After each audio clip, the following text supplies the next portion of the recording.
దేవుని పరిశుద్ధమైన నామమునకు మహిమ ఘనత ప్రభావములు కలుగునుగాక. వీక్షిస్తున్న మీ అందరికీ మన ప్రభు అయిన యేసుక్రీస్తు నామములో శుభాభివందనాలు తెలియచేస్తున్నాను. ఈరోజు మన దేవుని మహిమ కలిగిన మాటలు 34వ దావీదు కీర్తన 7వ వచనం. యెహోవా యందు భయభక్తులు గలవారి చుట్టూ ఆయన దూత కావలియుండి వారిని రక్షించును. ప్రియమైన దేవుని సంగమా, భయభక్తులు గలవారి చుట్టూ అన్నాడు.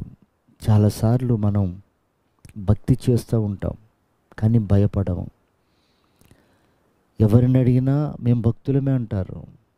ఎవరిని అడిగినా మేము చాలా సీనియారిటీ కలిగిన విశ్వాసులమే అంటారు. దేవుని భక్తి చేస్తున్నాం కాబట్టే మేము ఆచారాలు, అన్ని ఆచారాలు, పద్ధతులు పాటించట్లేదు అని చెప్తూ ఉంటాం.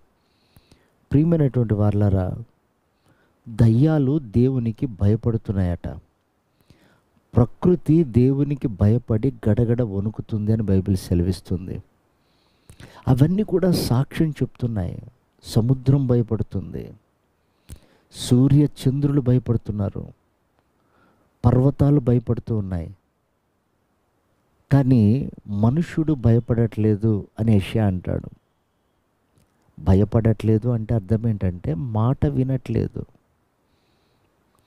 ఎద్దు తన కామందు నెరుగుతుంది, గాడిద తన సొంత దొడ్డిని తెలుసుకోగలుగుతుంది. కానీ మనుషులు తను సృష్టించిన సృష్టికర్తను గ్రహించలేకపోతున్నారు అంటాడు. కనుక ప్రియ దేవుని బిడ్డలారా, భక్తి అందరూ చేస్తారు. అన్యులు భక్తి మనకంటే శ్రేష్టంగా చేస్తారు, నిష్టగా చేస్తారు. కానీ భయము అంటే అర్థం ఏంటంటే ఆజ్ఞలు పాటించటం, విధేయత చూపటం, మాటకు లోబడటం. చూడండి, సౌలు భక్తి చేశాడు కానీ భయం లేదు. సోదె చెప్తూ ఉన్నాడు. ఆ టైంలో సమూయేలు అంటాడు, సోదె చెప్పుట ఒక విగ్రహారాధన, అది పాపము అన్నాడు. గృహదేవత సోదె చెప్పుట వద్దు అన్న పనికి అనేక రకాల కారణాలు చెప్తున్నప్పుడు అది సోదె చెప్పు ఆత్మ అన్నాడు, అది విగ్రహారాధన అన్నాడు. ప్రియమైనటువంటి దేవుని బిడ్డలారా, భయముతో కూడిన భక్తి చేసినప్పుడు దేవుడు అంటాడు,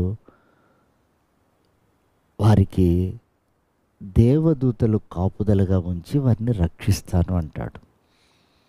చూడండి, ఏలియా, ఎలీషా వీరందరూ దేవుని యందు భయభక్తులు కలిగినటువంటి వారు. కేరీతు వాగు దగ్గరికి వెళ్ళమంటే అక్కడికి వెళ్ళాడు. అగ్ని కురిపించిన తర్వాత నువ్వు సారెపతు గ్రామానికి వెళ్ళంటే అక్కడికి వెళ్ళాడు.